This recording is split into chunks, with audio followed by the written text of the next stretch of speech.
Hey there, everybody. Welcome to Magza Tech Made Simple. This is Max going in. Today I'm gonna be showing you how to program classes in C++. They fall under object-oriented programming. So this will just be a brief introduction to classes. Let's get into it without a waste of time. So a class is simply a way of grouping your own methods so that you can reuse them after. So let me not waste time with talking a lot about classes and just show you in practical, then you will understand. So as you can see, classes, we write them here. We write a class just after using namespace. Just after writing using namespace, that's where we write our class. Between using namespace and int main. So a class, as you know, in C++ or most programming languages, we start by when we're declaring anything, we start by a data type. So a data type of a class, I call it a data type of a class. It's a data type of a class is class its own. You just write class, then you have the data type of a class. So when you are studying a class, you just start by class. I can say that's the data type, class, then the name of the class. Let me see, my class. So mostly, I'm not sure if it's compulsory, but mostly when you are naming your class, it is said that you must name it starting with a capital letter, starting with a bigger case. So it's class, name of class, which is my class, and then you open the curly brackets, parentheses, and then inside it's where you're going to write your code for the class. So a class must end by a semicolon. It must be closed by a semicolon also. Always remember that it must be closed by a semicolon. So since this is just an introductory lesson to classes, some of the things I won't talk about them, but then you will learn about them as we are going with classes. So classes have access specifiers. They have access specifiers which help them. It helps the code, it helps the programmer to access whatever variables or things that were used in that class. So we have three types of access specifiers. I will cover two today, which is public and private. So public and private, obvious, you already you understand what public is and private is. Private is private, it's private, and then public is public, it's public. Yeah, I'm sure you get me. So we write access specifiers here. So you can write public and then you close it with a colon. I call this a time colon. I don't know what other people call it. I don't even know the real name, but I call it a time colon.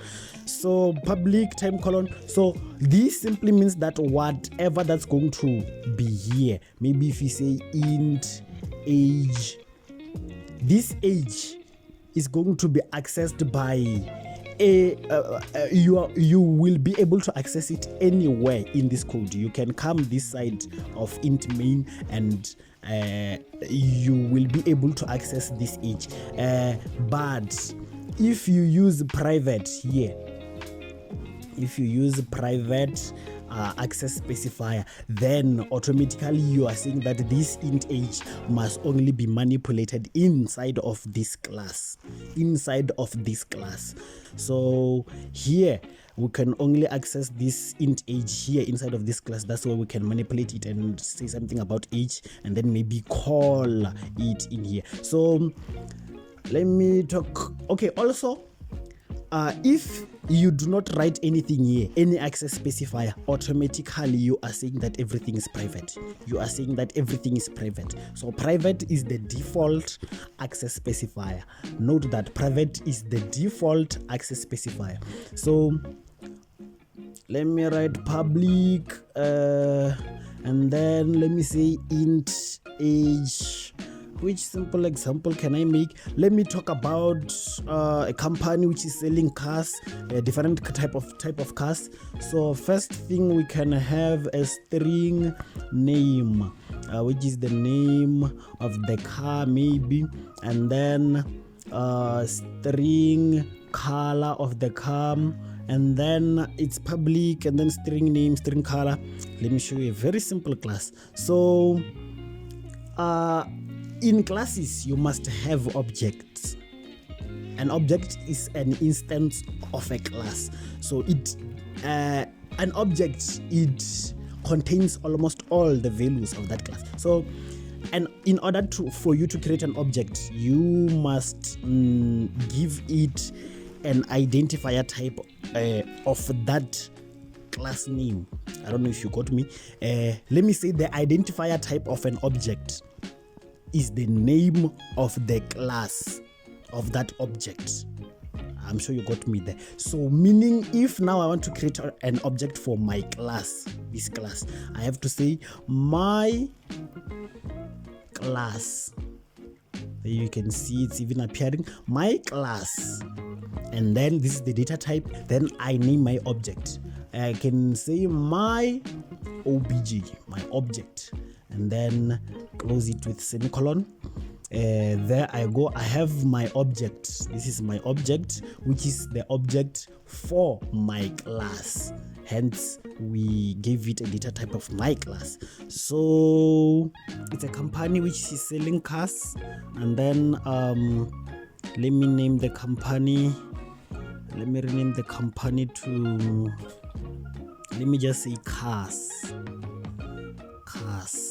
And then I will name, meaning I will have to change this data type of the object to cars also. Cars. So let me come here and have like methods or functions of that class.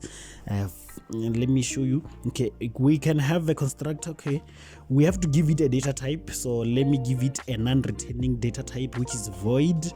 Void, and then I will name my function. I will name it let me name it a name of a car.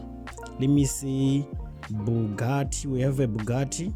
Let me close with, open and close brackets, showing that it's a function, and then you can then open this parenthesis.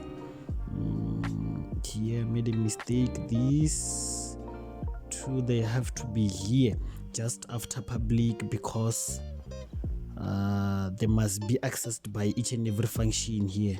So if I put them inside a function, then it's something else. So let me put the other curly bracket back. So we can have void Bugatti, and then we can have name. Since you already know that the name is Bugatti, so we can change this string to what? We can have a color of a car, and let me see the type of a car. Because we can have a manual and automatic. So since we have our first function, which is called Bugatti, equal to, so since you know this is a string, you know our type is equal to, I'll have to stop explaining why I'm using these things of brackets, because you must just automatically know that if I'm using them, then automatically it's a string, and if it's a string, automatically I will have to use them somewhere. So my type, and then is manual. Let me say manual, and then also the color. Let me say the color is equal to black, and then semicolon. So let me not do another function. Let me do another function. Void, let me say bands, and then opening brackets, and then, oh sorry, my bad. Okay, the curly brackets, I can put them in here. What's this now? And then we'll have a white bands. wide bands. So in order for you to call these things, so since you know that everything must be done in the int main, the main function, this is the main function. The main function it controls everything in the code. That's why I created my object in here, so that I can be able to access instances of my class. So let's say I wanted to print out that I have black manual Bugatti. Since let me just have name here also equal to Bugatti. If the spelling is wrong, it's wrong. So okay, let's say string name and then close this, and then we should also have another name in here for bands, name equal to, let me just say bands also. So we can build this. Oh my god, we have an error expected semicolon before type. Which type? There are semicolons. I don't know what this thing is looking for. Oh, okay, there you say. A machine is never wrong, my people. The machine is never wrong. The machine is reporting something that is seen and I can see. Okay, so there we go. We no longer have an error now. You saw I left a semicolon just after Bugatti. So our program still cannot return anything if it's like this. So let me have a cout in here. Let's see out. Let me start with the color, and okay, let's just say color. I want it to say black manual Bugatti. So we can have color, then have this for space, and type. We also have this again for space. I don't know which other way to have space in C++. This is my easiest way. And we can have lastly name of the car, and then we close. So let me copy this and use it here also under pens. Same things. Okay, build, no error, thank god. Okay, then we can run our code. It's still not showing anything because in the main there's nothing that is telling it to do anything. So objects, classes, we have to call them. Because also this is a non-returning type, so this is a non-returning function.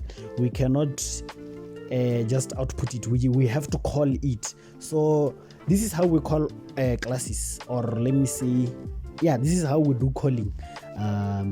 We say you start with the name of your object. My object, that's why it's very important. My object dot, there you can see it's suggesting bands, Bugatti, color, name, and type. So if you just say my object dot name or color type, I'm not sure what it would return. Okay, let me do it just to see now what happens. This okay, now we have an error. No matcher for call to std string aka blah blah blah blah. So meaning somehow it becomes invalid when you are calling these data types, these variables which are outside here, because this type contains a value from this function and also this function. So for sure that's why it's giving me an error. So we can say my object dot, and then I choose bands, and then close this with a semicolon, then build. There's no way it will give me an error. And then run white automatic bands. There you can see it. It's a white automatic bands. Also we can also run from what do you call this, for the Bugatti. We can even come here, put it here, Bugatti, it will show you, and then you build, you run, and then a black manual Bugatti. So that's how we do classes. But then this was just an introduction to classes, how to use classes. So we will have a lot to do with classes as we're going on. Just stay tuned. So let me show you what happens if I say private here, or let me just not put anything, because private, it's a default access specifier. So we build, we have an error because void cars Bugatti is private within this context. It is private, it can never be accessed in the int main, in the main function. So also if I come and say private, remember here we use a colon or a semicolon, we build, it cannot run. There you can see again it's giving us the same error because now it's still private. So here's a simple example of a class, a simple introduction to class. Thank you for tuning in, everybody. Just stay tuned and keep on watching for more class tutorials and more C++ tutorials. Thank you.